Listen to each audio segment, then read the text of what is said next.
नमस्कार। हर हर महादेव। आज सावन का छठा दिन है और छठे दिन में शिव कथा को श्रवण कराएंगी शैलिका जी, जो हमारे साथ बैठी हुई हैं। शैलिका जी नमस्कार। नमस्कार। हर हर महादेव। आप हमारे दर्शकों को छठे दिन की कथा का श्रवण कराइए। भगवान ने क्या क्या लीलाएं करी, इसके बारे में विस्तार पूर्वक बताएं।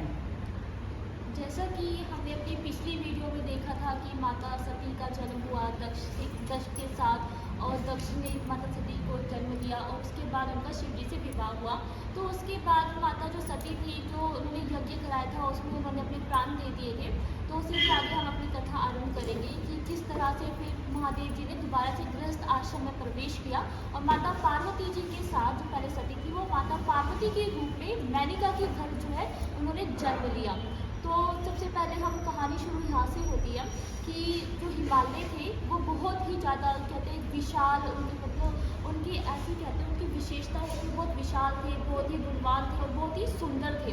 तो हिमाचल के घर जो है माता पार्वती जी का जन्म हुआ। तो हिमाचल के घर में मतलब हिमाचल के मन में जब यह इच्छा हुई कि उन्हें भी गृहस्थ आश्रम में आ जाना चाहिए, तो उन्होंने बोला कि अपने पिताश्री से बोला कि मुझे भी गृहस्थ आश्रम में आना है। जब सभी देवी देवताओं की बात पता चली, तो जो उनके पितर थे, जो उनके पितरों को जो कन्या दी गई थी स्वधा नाम की, तो उनकी जो पुत्री थी वो मेनका थी। तो उनके साथ उनके विवाह करने की बात चढ़ाई गई कि उनके साथ विवाह हो जाना चाहिए, क्योंकि अगर उनके साथ विवाह हो जाता है तो सभी देवी देवताओं का भला हो जाएगा और किसी को भी हानि नहीं होगी, सभी लाभ भी रहेंगे। तो मेनका को एक श्राप भी मिला था। तो उस श्राप की कथा यहाँ से आरंभ होती है कि एक बार क्या हुआ, जो ब्रह्मा जी थे, जो उनके पुत्र थे दक्ष, उनकी 60 पुत्रियां थी। तो 60 पुत्रियों को उन्होंने कश्यप आदि कुछ ऋषियों को दे दिया था, और उनमें से एक जो उनकी पुत्री थी वो थी स्वधा। तो स्वधा को उन्होंने पितरों को दे दिया था, पितरों के साथ उनका विवाह कर दिया था। जो पितर थे उन्होंने जो है उनके धर्मपरी है, वो 3 पुत्रियां उन्होंने उत्पन्न करी अपने मन से, इसलिए वो धर्मपरी के नाम से जानी जाती है। वो पितरों के मन से उत्पन्न हुई थी, जिनमें उनकी बड़ी जो ज्येष्ठ पुत्री थी उसका नाम था मेनका, और जो दूसरी थी उनका नाम था धन्या, और जो तीसरी थी उनका नाम था कलावती। तो ये बहुत ही भाग्यवान थी, और कहा जाता है कि ये इतनी श्रुतिवान थी कि जहाँ भी ये जाएंगी वहाँ पर सबको लाभ ही लाभ पहुँचाने वाली होंगी। तो ये बहुत ही मतलब धर्मोपरी थी और बहुत ही ज़्यादा इनके अंदर गुण थे, तो वो माना जाता है क्योंकि ये पितरों के मन से उत्पन्न हुई थी। उसके बाद एक बार क्या होता है, ये तीनों जो पुत्रियाँ थी ये तीनों घूमने जाती हैं, और घूमने के बाद फिर ये सोचते हैं कि इनको विष्णु जी का भी दर्शन करना चाहिए। तो जब ये विष्णु लोग जाती है विष्णु जी का दर्शन करने के लिए, तो वो वहाँ पर देखते हैं कि बहुत सारा जो समाज है वो एकत्रित हुआ है। वहाँ पर जो ब्रह्मादिक जो सनकादिक है वो भी वहाँ पर आए हैं विष्णु जी का दर्शन करने, उनकी भक्ति भाव से उनकी आराधना करने।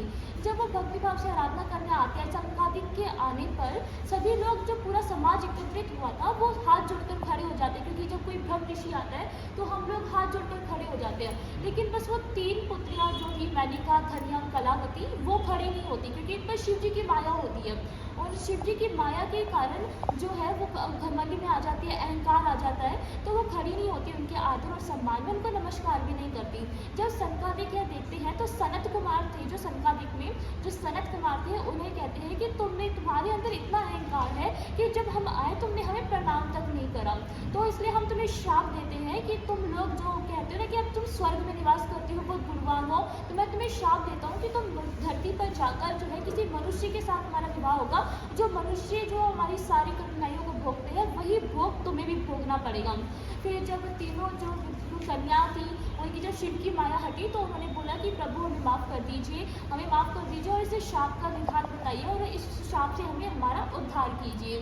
तब फिर उन पर जो है जो सनत कुमार थे उन पर शिव जी की माया चढ़ी, और फिर उन्होंने बोला कि ठीक है, मैं तुम्हें श्राप का उद्धार बता देता हूँ। मैं तुम्हें क्या कहता हूँ कि तुम्हारा विवाह होगा तो मनुष्य से, परंतु जो ये ज्येष्ठ पुत्री है इसका विवाह होगा हिमाचल से, जो कि क्या कहते हैं पर्वत के जो देवता है, जो पर्वतों के राजा है वो, और जिनको शैलराज भी बोला जाता है, तो उनके साथ ज्येष्ठ पुत्री का विवाह होगा, और इनके घर जो है पार्वती नाम की कन्या उत्पन्न होगी, जो कि शक्ति का एक रूप है। और फिर धन्या को बोला कि धन्या तुम्हारा जब विवाह होगा तो विवाह होगा वो जनक से होगा। और तुम्हारी जो पुत्री होगी वो माता लक्ष्मी के रूप में तुम्हारी पुत्री तुम्हारे पास आएगी। और उसके बाद उनकी जो तीसरी कन्या थी कलावती, उनको ये बोला कि तुम्हारे घर जो पुत्री होगी वो राधा नाम से उत्पन्न होगी, इससे तुम्हारा उद्धार भी हो जाएगा और तुम दोबारा से कहते हैं स्वर्गलोक में चली जाओगी। तो इस तरह से उनका श्राप से उद्धार कर दिया। तो इसलिए जो पितृ थे, जब हिमालय की जो हिमाचल है जिनको हिमालय बोला जाता है, शैलराज भी बोला जाता है, तो उनसे बोला गया, जब उनके मन में विचार आया कि उन्हें विवाह करना चाहिए, तो फिर पितरों के पास जाना पड़ा क्योंकि श्राप था, क्योंकि उन्हें तो जब वो श्राप से मुक्ति के लिए फिर उन्होंने मेनका के साथ विवाह उनका तय किया और उनका विवाह मेनका के साथ हुआ।